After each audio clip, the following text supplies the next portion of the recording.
Добър вечер на 28 март. Това са новините на телевизия Стара Загора.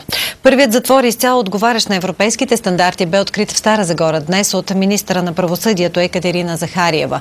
Лишените от свобода там вече ще имат санитарен възел в килиите си, постоянно топла вода, а спалните помещения са със сменена дограма.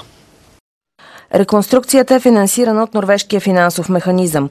Министър Захариева съобщи, че предстоят ремонти и в още 3 затвора в страната – Варна, Бургас и Сливен, тъй като до 1 декември тази година изтича срокът, в който местата за лишаване от свобода трябва да отговарят на европейските стандарти. С този ремонт абсолютно се изпълняват всички изисквания и за жилищна площ, и за необходимите минимални стандарти за санитарни. Виждате, че във всяка една от килиите има санитарен възел, също така и на самия етаж има и бани с осигурена топла вода. Също така има и общи помещения, в които се извършват работа с психолози, когато е необходимо, с превъзпитатели. Така че с този ремонт със сигурност се покриват на 100% стандартите. Има още места, в които трябва да покрием стандартите. Част от тях се осигурява средства от бюджета. Те не са много, както виждате. Виждате, че с не много средства са направен пълен ремонт и с участие на хората, които изпълняват наказание лишаване от свобода. И това е добра практика, защото това, което аз си пожелавам и пожелавам на ръководството на Старозагорския затвор е, дай Боже, да бъдат такива и след години. Тоест, те трябва да ги пазят. Тогава, когато участват в ремонта, съм убедена, че това ще стимулира те да запазят това, което в момента е направено в този вид и да се грижат и да го поддържат. Затворът в Стара Загора е открит през 1932 година. В момента присъдите се в него излежават 600 души. Основен приоритет на страната ни е добива на газ и нефт от Черно море. Това каза в Стара Загора министър-председателят Бойко Борисов. Той участва в форум на старейшините в ГЕРБ, в който взеха участие членове и симпатизанти още на партията. Борисов подчерта, че добива на газ и нефт от Черно море вече е приоритет на управлението. Той посочи, че когато ГЕРБ не са на власт, първото нещо, което прави всяко друго правителство, е да спре проучванията за добив на природен газ, но въпреки това добивът ще започне в най-скоро време. До средата на месец април трябва да пристигне оборудването. В момента на Босфора е платформата, защото тя е толкова голяма за Хан Аспарух, че сега я разглобяват, за да може да мине Босфора и някъде април или май, на кой? На 19 април ще ви покана да видите какво чудовище и почваме да дупчиме и да си добиваме газ и нефт. Румънците вече го правят.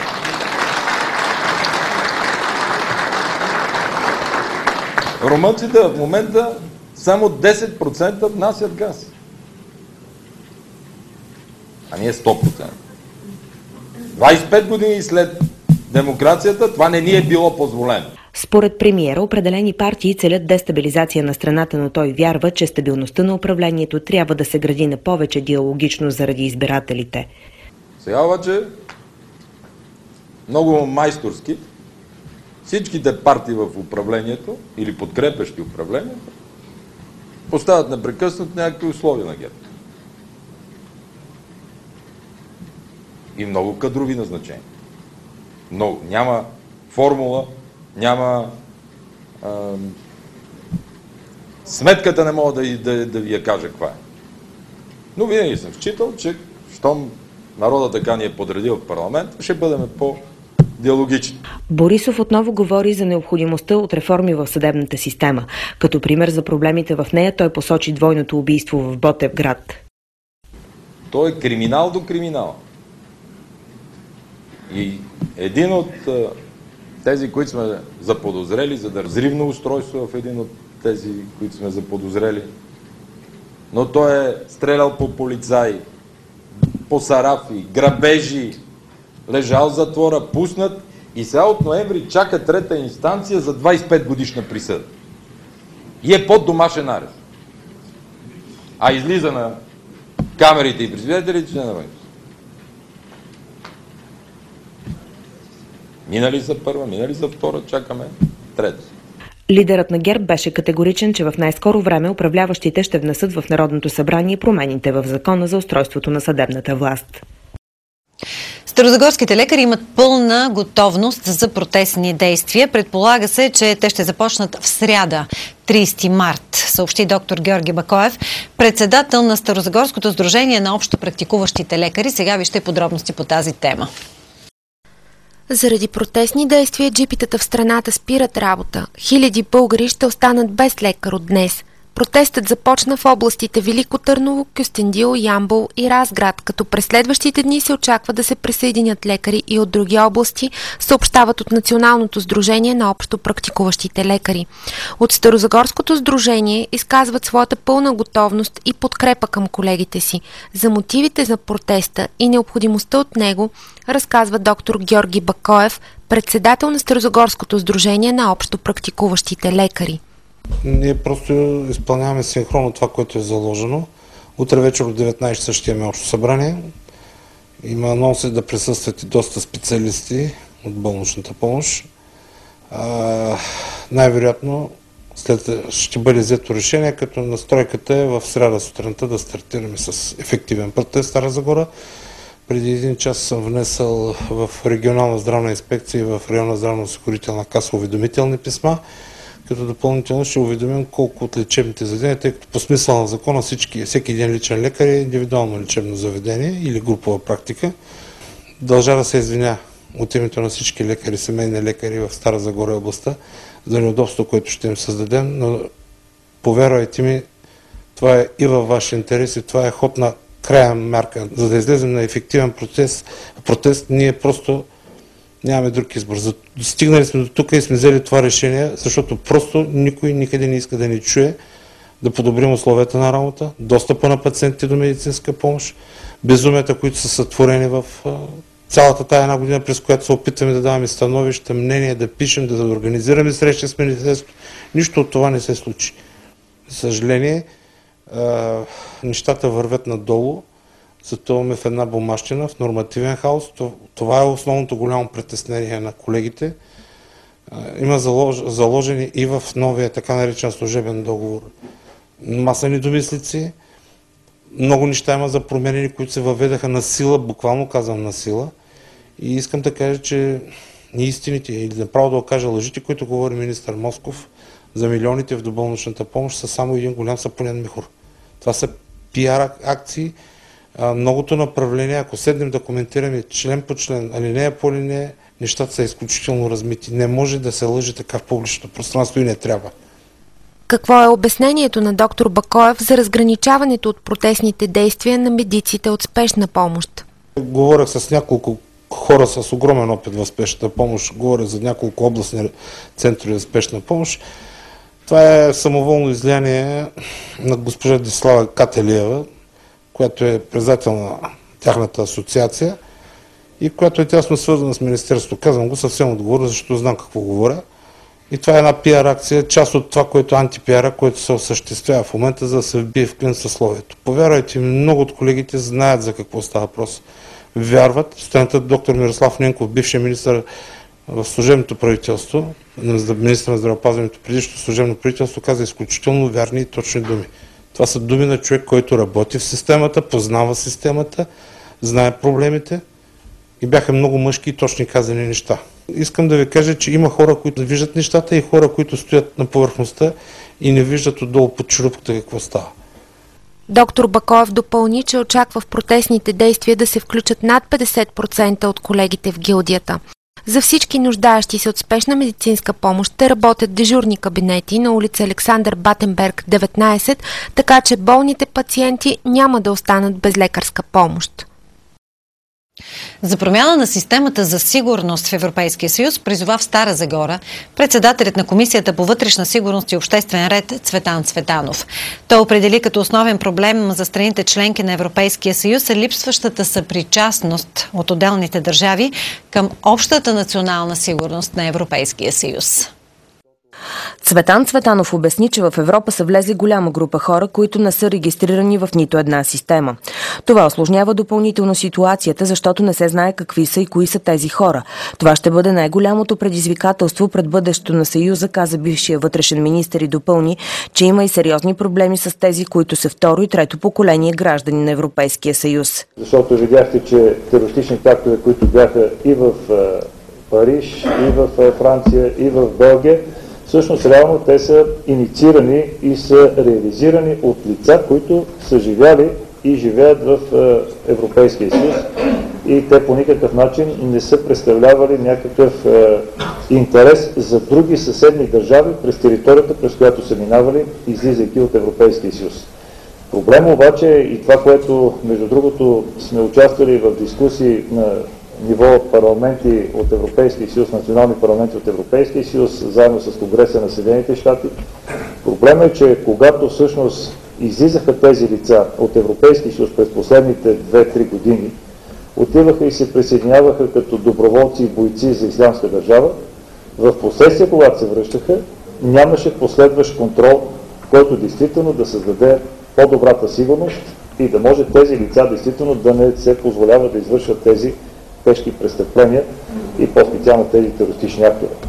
Точно за това в момента много са държавите, които се правят и съответните антитерористични закони.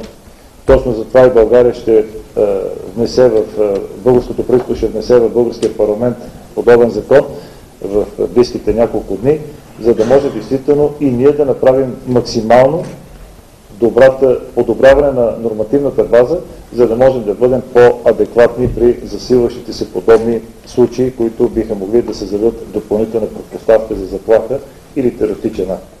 Цветанов подчерта, че цялата система за сигурност трябва да бъде променена, тъй като ще се засили емигрантския поток. Той допусна вероятността да бъде изградена ограда и на българо-гръцката граница. Сами разбирате, че българо-гръцката граница е с 469 км, мисля, че беше, което означава, че почти двойно имаме дължина на границата, което е абсурдно в кратки срокове или това ще струва изключително много финансови средства на държавата, което означава, че трябваше да предприемаме и адекватните законодателни мерки в последните няколко дни. Знаете, че с възможността, която можем да ползваме като допълнителен човешки ресурс, това беше българската армия. И точно за това направихме и промените в законодателството по инициатива на народните представители от ГЕРБ, за да може действително да включим и армията в съвместните действия с полицията и по-специално с гранична полиция, жандармерия, за да можем да гарантираме и да имаме готовност за реакция, ако започнат да идват определени потоци към страната. Според Цветан Цветанов този поток може да бъде пренасочен към България, затова към проблема трябва да се подхожда отговорно. Криминално проявен мъж вдигна на крак полицията в Стара Загора, след като се барикадира в дома си в жилищен блок и отказа да се предаде. Няколко часа екип на специалните части преговаря с него и той бе изведен от апартамента заедно с още 5 мъже, които са се намирали вътре с него. Заради инцидента живеещите бяха евакуирани, а до това място конкретно не беше допуснат никой.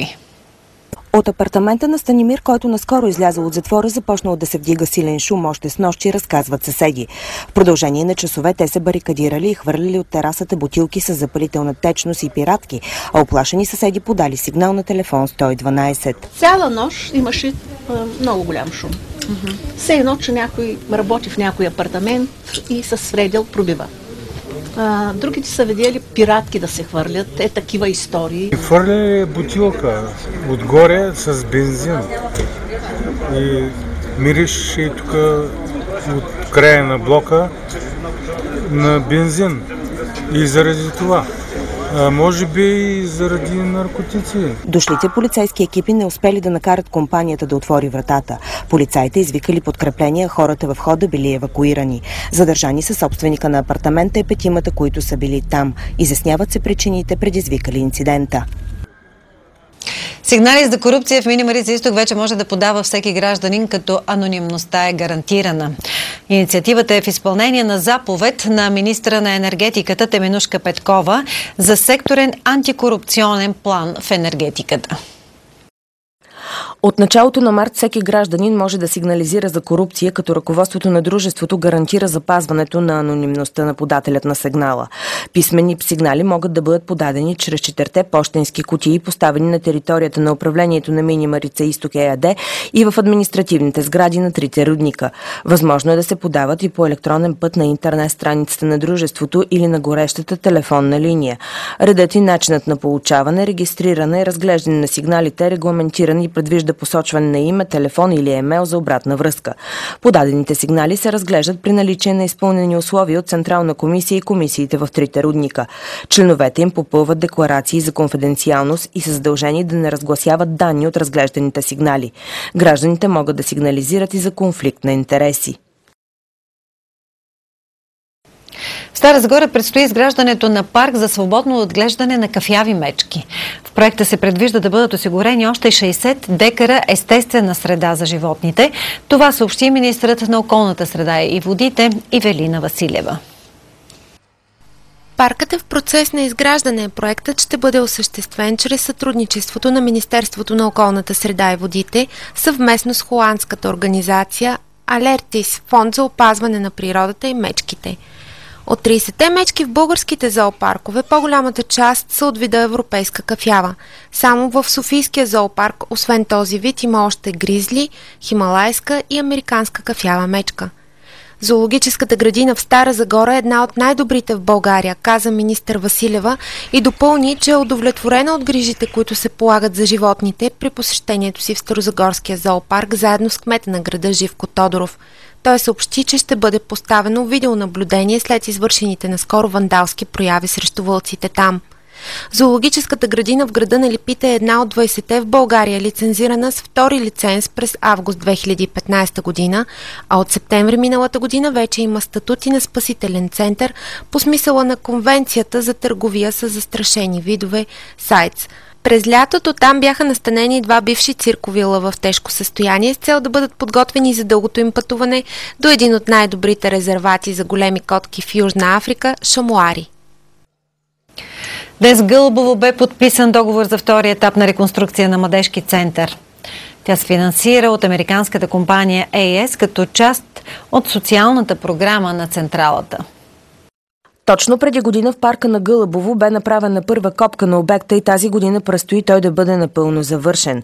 Имотът, който ще бъде рехабилитиран от американската компания AES, е парк с площ 45 872 квадратни метра, алеи за разходка, няколко детски площадки, външен фитнес, открита сцена, 108 квадратни метра и сграда с разгърната застроена площ от около 1200 квадратни метра, в която има разпределение за спорт, тихи игри, на терасата кафе, детски кът и други. Когато предварително говорихме за този договор, поехме ангажимента двете страни еднакво да сме ангажирани. Финансирането и контрола да е от страна на ЕС, а контрола и мястото, което отстъпваме, да е от ангажимент на община Гълъбово. Мисля, че за пореден път доказваме, че при едни добри взаимоотношения между предприятията, които инвестират на наша територия, се случват така нещата, че бъдещите поколения ще имат само изгода от всичкото, което се случва. Изграждането на младежкия комплекс е най-голямата инвестиция в община Гълъбово за благоустрояване на част от населено място от частна компания в размер на 4,5 милиона лева. Районна прокуратура осъди действащ адвокат за измама и обсебване на парична сума. Обвиняемата работи като правоспособен адвокат с първоначално вписване от януари 1988 година. През 2012 заради извършени от нея нарушения на правилата, установени в Закона за адвокатурата, същата е наказана от дисциплинарния орган при адвокатска колегия град Стара Загора с лишаване от право да упражнява професията за 3 месеца. Районна прокуратура Казанлък е внесла обвинителен акт на 11 август 2014 година срещу адвоката Нета Славова за обсебване на парична сума и измама с причинена имотна вреда в размер на 4000 лева. Престъпленията са извършени по повод образуване на граждански дела, като с цел да набави за себе си имотна облага е възбудила и поддържала в заблуждение свои клиенти, с което им е причинила имотна вреда. С присъдата й е определено наказание 6 месеца лишаване от свобода условно, което на основание член 66 от наказателния кодекс е отложено с изпитателен срок от 3 години. Присъдата на районен съд Габрово може да се обжалва и протестира пред окръжния съд в Габрово. Съюзът на артистите в България раздаде наградите ИКАР с нощи в Народен театър Иван Вазов по повод Международния ден на театъра 27 март. Държавен куклен театър Стара Загора бе удостоен с грамота за високи постижения в областта на мениджмънта и маркетинга. Миналата година куклен театър Стара Загора получи 3 награди ИКАР за спектакъла за възрастни «Страх». За 23-ти път Казанлък е домакин на Чудомирови празници. В дните от 25 март, рождената дата на Димитър Чорбаджийски Чудомир, до 1 април, Световния ден на хумора, Казанлък се превръща в едно прекрасно културно средище в България. Чудомирови празници 2016 бяха открити от кмета на община Казанлък Галина Стоянова. В приветствието си тя обърна внимание на значението и мястото на личността и творчеството на Чудомир в българската култура и изкуство. Стоянова изрази и съжалението си във връзка с това, че все още Чудомир не се радва на нужното внимание в страната ни. Най-малкото това е авторът, който има своето място в българските учебници.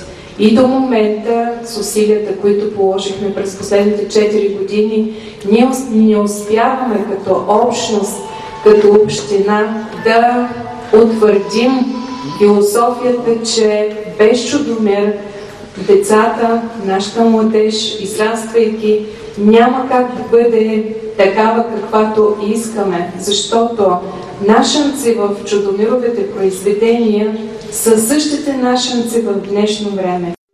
С изложба «Пейзажистът Чудомир» бе поставено началото на поредица събития, включени в програмата на Чудомирови празници 2016.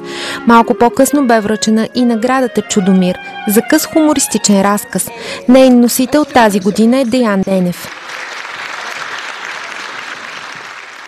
Благодаря на управата на Казанлък и на вестник Стършел, който се умява половин век да поддържа жива тази награда.